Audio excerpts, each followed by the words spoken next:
So today we are going to talk about how social media platforms such as Instagram, TikTok, YouTube Shorts, YouTube Longform, and Facebook all integrate with your real estate business. And I'm talking primarily from the video aspect because we know today in the day and age of modern day real estate, video is king and quite honestly, maybe even queen too.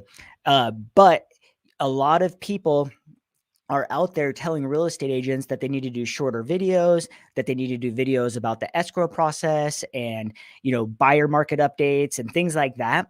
But me personally, I've built over an annual $100 million real estate business all through 100% organic content marketing using video. So I run a very successful marketing agency and have a very successful real estate business. And I'm going to show you exactly in this video how you too can develop a mindset around creating content that is most effective for your real estate business. But first, we have to understand exactly how all these platforms are set up and how they integrate with your business. Because if you think about the consumers of today, 95% of our consumer base doesn't even care about real estate. 5% of that audience does care about real estate. So your goal as a marketer is to hang out in that gap that bridges between the 5% of considering real estate and 95. So when that 95% of the audience starts dribbling down to that 5%, you want to be hanging out right there. There's a lot of industry professionals that say, as a real estate professional, your job is to hang out at the top of the funnel. That's what we call it, the top of the funnel. And through every single buying process, which we call the buying funnel, there's 5 different phases. The first one is problem recognition. This is when the buyers have problems and they need to find a solution, sellers too. The second is they move into the informational gathering process, which is where they're out there exploring different things. And I'm going to talk more into depths about this here in a minute. Then they go into the evaluating solutions. And then the fourth phase is the purchase decision, which is this is where many real estate professionals actually are creating content around. This is when someone's in the fourth phase. This is the escrow videos. This is the inspection videos. Because if you put your shoes in the seller or the buyer, when are you actually searching that type of content and where are you actually searching it? And then the fifth phase of the buying process, or even sellers, I put into the buying process because you as a real estate agent have to be bought your services by a seller. So when I say the buyer funnel, it's all for buyers and sellers. So the fifth phase is actually the post-purchase, which this is where a lot of content can actually be housed about all real estate. But once again, like I was saying, a lot of buyers and sellers are not even considering real estate. They are typically only considering it for about 12 months when they're actually in the process of going of when they first start thinking to when they first start taking action into a real estate professional. So let's think about how the platforms are divided. So the platforms realistically are housed into 2 overarching categories. There's informational / educational, and then there is what we call entertainment. Like I mentioned before, let's talk about how each platform was actually developed and what it was developed for. First, we have Facebook. Facebook was designed for connection. Instagram was developed for sharing pictures with your connections. That's why Facebook bought Instagram. And then they integrated Reels once YouTube started really taking over. You have TikTok was actually designed for short form content on an entertainment style platform. YouTube was designed for video informational search. YouTube is actually owned by Google. So I wouldn't really say Google is a social media platform. However, it's directly fed by YouTube on the video tool. So I have many YouTube long form videos that show up on Google page 100% organic. So if you go in and search into the keywords that I've specifically targeted, you'll see my videos start to or are ranked number 1 in multiple different markets. We have 11 different YouTube channels across the country that generate 100% of our sales. We also have a lot of different real estate professionals at EXP and other brokerages that have came through our training programs that have had wild success. You can go to our YouTube channel, the Channel Junkies, and get all of it for absolutely free. So Google and YouTube are giant search engine portals that people are actually going to search out content well before they're going to things such as Facebook, Instagram, and TikTok. However, YouTube Shorts and YouTube in general was losing a lot of traction to TikTok. Why was YouTube losing traction to TikTok? Is because YouTube was long form informational and people were actually wanting to be entertained. So a lot of people went to YouTube to watch just entertainment style videos. So when TikTok came out with short form content and they were 100% focused on entertaining people, guess what? A lot of the users started using TikTok as well. And I'm sure a lot of users actually left YouTube to start using TikTok. And now YouTube created shorts, which now YouTube shorts outperforms TikTok. They brought all those users back onto the platform. But when you think of YouTube in general, you need to think of it in two separate systems. YouTube shorts is for entertainment. YouTube long form is for information slash educational. So now that we know the differences between all of the different social media platforms and what they were developed for, like I said at the beginning, is every single social media platform fits into two categories that are overarching: educational slash informational and entertainment. So if you think back to what at the very beginning, when I was talking about the buyer funnel, the first thing that every single buyer and seller goes through when they go from that 95% of not considering real estate down to that 5% bucket of considering is they all have a problem.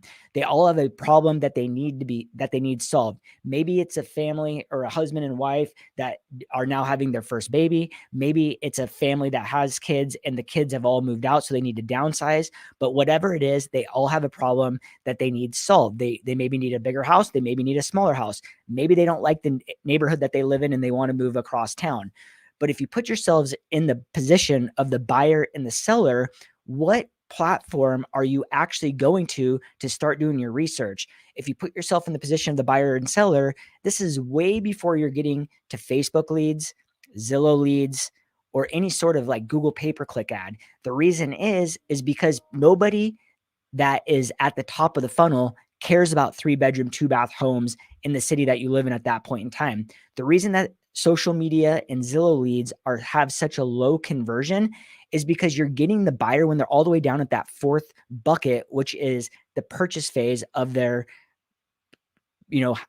buying their pathway into home selling or home buying. So you're getting those consumers when they're extremely down. They've been hit by 500 agents along the way from phase 1, which is problem recognition, to phase 2, which is informational gathering. And then number 3 is evaluating solutions. So you have to think about all those buyers and sellers that you're getting off of Zillow and Facebook leads have all been speaking or seeing hundreds of other real estate professionals. So if you think about going back to the top of problem recognition and you think, okay, I'm living in, let's just say, for example, you start your search and you live in Portland, Oregon, and you're thinking about moving to Phoenix, Arizona. Where are you going to search for content? Are you going to Facebook? Are you going to Instagram? Are you going to Google? Are you going to LinkedIn? Are you going to TikTok? 51% of all home buyers now say that YouTube is their number one primary search tool when it comes to buying real estate. And the reason is because the consumers now say that they can go onto a platform and see what it's like to live in that area. So if you put yourself in the position of the very, first part of the process of buying, real estate, you're thinking way far in advance. You're thinking, where should I live? What's the best neighborhoods? What's the best areas? What's the cost of living down here? And if you think about it in an overarching concept, if you're relocating to a new market and you know nothing about the, the sub-cities that are around the main city, you don't even know. If you're talking about Phoenix, Arizona, most people might know Scottsdale. They might know Tempe because of the college down there, but not many people know of Glendale, Avondale, maybe because of the Super Bowl, Gilbert, Chandler, Mesa, Ahwatukee, and the list goes on. I could go on for days. So people don't really know much beyond their own area. So the reality is, when it comes to Facebook, if they went into a Facebook group, they all know that getting the information is going to take a little bit of time. They all know by going to Instagram or TikTok, the information is going to take a little bit of time. YouTube serves up the information that they're looking for way far in advance. So YouTube is the tool that lives at the top of the funnel. Now, moving along, you got the informational gathering part of the process, which is now they're out there searching, and now they're seeing a couple agents pop up, maybe 2, maybe 6, 7, 8 agents are doing content in that market. And they have to now move into the third phase, which is evaluating solutions. What agent are they watching that is, fueling them? Which one are they relating to? Which one are they feeling the vibes with?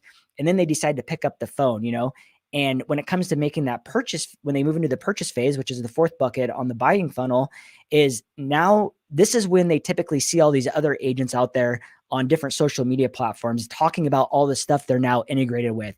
If you're a buyer or a seller and you go under contract and now there's a 10-day inspection period, or maybe it's 7, maybe it's 5, just depends what market you're in, and the buyer or seller maybe hasn't been educated the best on what an inspection process is and what's normal, where do they go? They're going to YouTube and they're typing in, what is a normal inspection process like? Or, what is the escrow process like? They're only searching that content when it's on their mind. So also, if you're doing those videos on Instagram and Facebook, a lot of times you'll get reached out to by people that are already in the process. And they're like, oh, hey, I'm actually under contract on a house. And I just saw that you were doing this video on the escrow process. I have a question for you.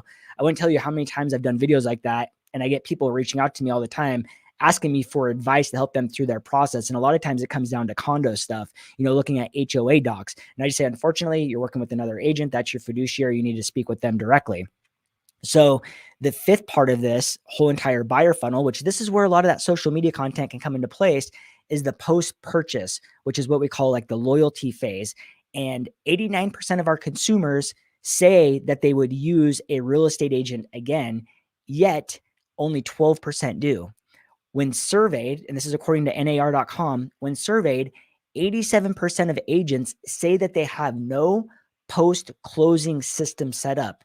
This is why social media is so powerful, because the reality is people buy and sell every 7 to 10 years now. Before it used to be 5 to 7, now it's 7 to 10. So how do you stay in front of that audience? So my personal suggestion is that you use your other social media platforms such as Instagram, Facebook, TikTok, to stay in front of your consumers, but it's not going to be always about the real estate content. You almost have to build different platforms for different audiences, because my personal opinion is that real estate related content is amazing for other real estate professionals to see, to get referrals. That's why you see a lot of these agents that have tremendous success on short form content such as Instagram, TikTok Reels, or TikTok and Facebook, is because they live in heavily relocated markets where a lot of people are relocating to, and then agents go on social media or they follow them and they have clients moving to those markets and they reach out and give them out. I personally, when I ran my team up in Portland, Oregon, we actually had 1 year, we gave one agent in San Francisco more than $12 million in listing referrals because I saw them hot and heavy on Instagram. I knew that my customers that were coming in through my social media platforms would probably relate to this agent, because of the type of audience that we actually had. But that's because we were understanding what our audience was actually searching for. And if you wanted to know exactly, how my business has progressed over the years, the first year that we did this, we did 12 million in sales. The second year was 50 million. The third year and fourth year were, $100 million a year a piece. So the YouTube front for us is our core piece of our business. It doesn't mean that we're not using these other platforms, but we're also identifying our opportunities. And when people ask me all the time, they're like, well, should I put YouTube shorts on my YouTube long form content channel? And the answer is absolutely not.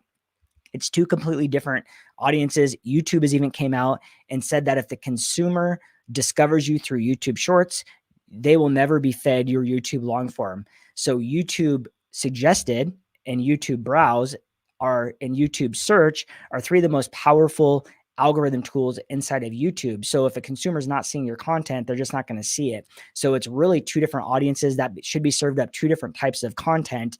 And, I love all social media. I love Instagram. I love Facebook.